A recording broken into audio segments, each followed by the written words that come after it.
Heboh, seorang oknum anggota aparat menindas tukang beca hingga lumpuh. Aduh, kok bisa ya? Berikut kronologinya.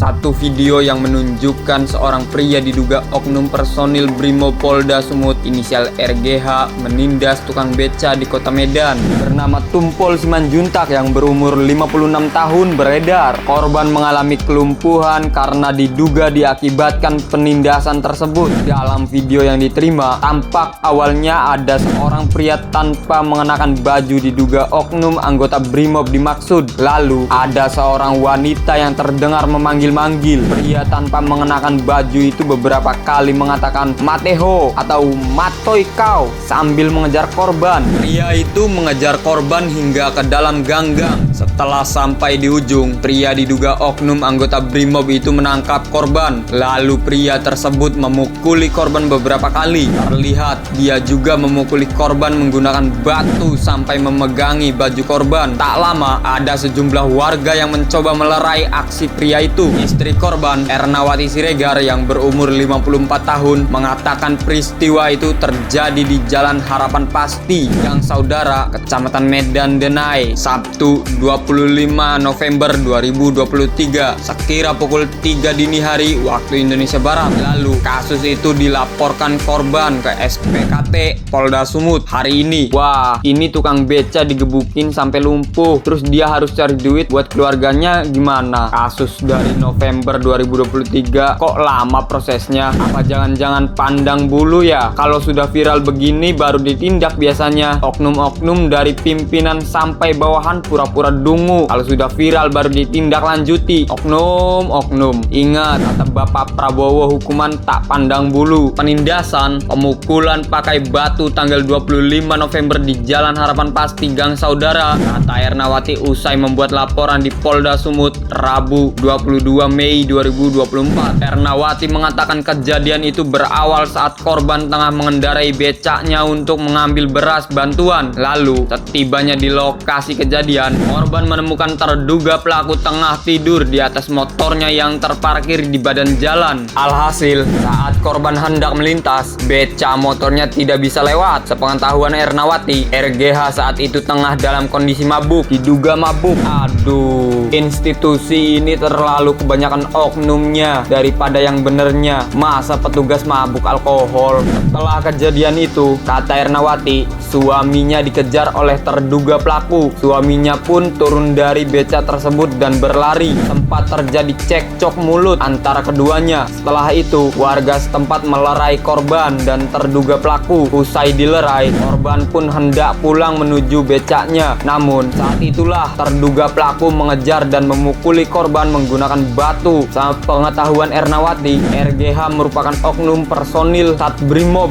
Polda Sumut. Dia menyebut RGH merupakan menantu tetangganya. Anak korban, Tanti Simanjuntak, mengatakan setelah kejadian ayahnya belum merasakan reaksi apa-apa. Lalu, selang 3 bulan setelah kejadian, korban mengalami robek pada pembuluh darahnya, tepat di bagian yang diduga dipukuli oleh RGH. Kemudian pada 27 Maret, korban mulai mengalami lemah fisik. Setelah itu, korban dibawa oleh keluarganya ke rumah sakit Mitra Medika. 3 bulan kemudian, bapak itu mengalami robek pembuluh darah di kepala. Tepat di 27 Maret, bapak mengalami lemah fisik. Lalu kami bawa ke RS Mitra Medika. Lalu hasil Mitra Medika bilang robek pembuluh darah di kepala dan harus dilakukan operasi. Jadi, karena alat tidak lengkap, kami larikan ke Bina Kasih. Disitulah dia dioperasi di bagian kepala. Di bagian kepala kanan, ujarnya. Kuasa hukum korban Rio Naibaho mengatakan korban setiap harinya memang pergi mengambil beras bantuan ke rumah pemilik Aroma Bakery di Jalan Air Bersih. Korban biasanya berangkat sekira pukul 3 dini hari waktu Indonesia Barat. Dia mengatakan beberapa minggu sebelumnya mereka telah menyurati Dansat